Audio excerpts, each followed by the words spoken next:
Привет! Готов к поездке, где твой главный враг не зомби, а бензиновая тоска и шоколадный замок? Добро пожаловать в Zone Drive. Это не игра, это асфальтовый дзен привкусом безумия. Тут можно до блеска отмыть дедушку Жигуля, но ведь музон с радио песня пустыни, а потом внезапно строить вертолет из досок к чертовому НЛО. Сегодня честно разберем, эта игра горит как подобранный у арабов Бенз, или это унылый конвой никуда. Врубай передачу погромче, поехали рубить правду матку.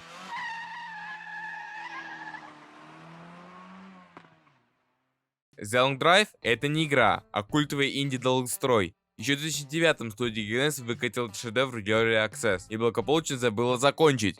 Движок — это наш любимый Unity со всеми его косяками и фризами. Но именно в этой сырости и скрывается ее гениальность.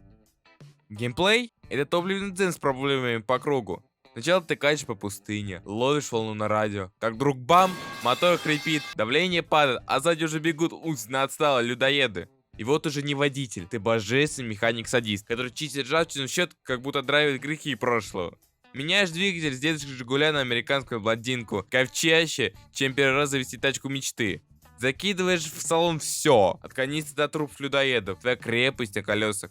Но тут уже вспоминаешь, что управление здесь это адский администратор, выдашь тебе рюки-крюки. Персонаж ходит, как слон в посудной лавке, а прицеливание — лотерея, где джекпот не умереть с голоду. Но в этом есть шарм. Когда чинишь тачку и уезжаешь от этих придурков, чувствуешь себя богом дорог. Графика и звук — это ностальгический трип в стиле винтажный хоррор. Картинка словно с видео 2007 года. Ну, в поле стиль, никакого 8К HDR, зато с душой. Солнце палит глаза, мираж манит обманчивой надеждой, одинокий сарай стоят как у призраки ушедшей эпохи. Это не графика, это настроение в чистом виде. А звук — и звукорежиссер известный гений. Радио — твой спасательный круг.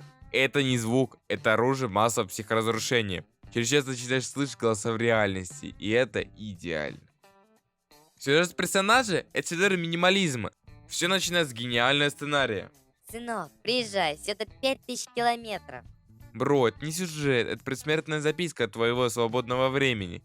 И вся история — это дорога, которая упирается в тупик. Проехать адские 5000 километров, ты получишь абсолютно ничего. Ни касцена, ни мамы с пирожками, ни даже надписи «Спасибо». Просто упрешь в невидимую стенку, как муха в стекло. Это не концовка, это промах души. А персонажи? Есть ты безликий мужик с руками-крюками, есть твоя ломающая консервная банка, есть они, кройки камикадзе, которые бросаются под колеса, словно проиграли в русскую рулетку. И людоеда, чьи разработал, наверное, стул. Они катятся на тебя, как мешки с картошкой, лепятся на пуле, словно мотыльки на огонь. С одной стороны смешно, с другой стороны грустно сознавать, что это твой единственный оппонент в этой пустыне. Реиграбельность — это как женитьба на советском тракторе. Первые 20 секунд — эйфория, а дальше понимаешь, что видишь на работу на одном и том же. Игра честно предупреждает, она в Early Access, то есть в состоянии «хочу, но потом». В чем корень дела, мир процедуры, набор деталей один на всех. Через 5-10 часов уже мозг автоматом узнает каждый гараж. Это не генерация, это декорация для кловой провинции. А НЛО — это отдельная история страданий.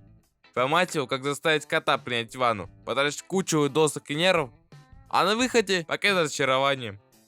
Состояние не засчитывается, мама не похвалит. Видимо, разработчики зашили пасхалку. Надейся, но не ожидай. Или они просто девушки, которые не знают, что мужикам нужно поощрение за труды.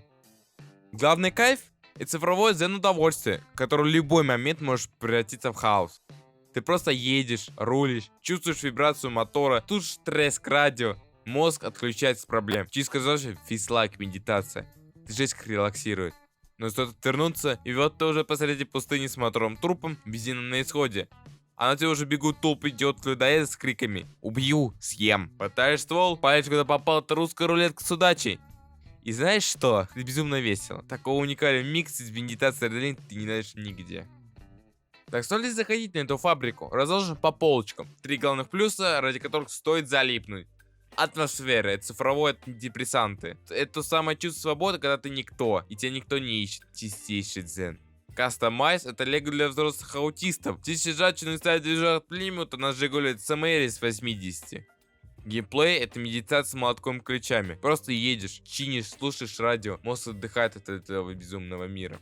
3 главных минуса, от которых хочется рыдать. Контент, процедурное дежавю. Через 5 часов ты узнаешь каждый гараж. Это не генерация, это копипаст с прошлой поездки. Оптимизация — это русская рулетка на Unity. Будет ли лагать на ровном месте, узнаешь после покупки. Финал.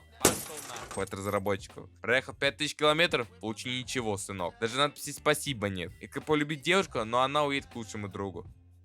Zelda Drive это не игра, это асфальтовый дзен с привкусом безумия. Стоит ли брать? Означено да, но только со скидкой 70%. Или в бандл, чтобы было не так обидно за потраченные деньги. Идеально для тех, кто любит медитативные симуляторы, атмосферу, одиночество и не боится некоторой сырости. Не берите, если ждете экшена, сюжета и разнообразия. Альтернатива Jalop или My Summer Car. Больше сложности и детализации.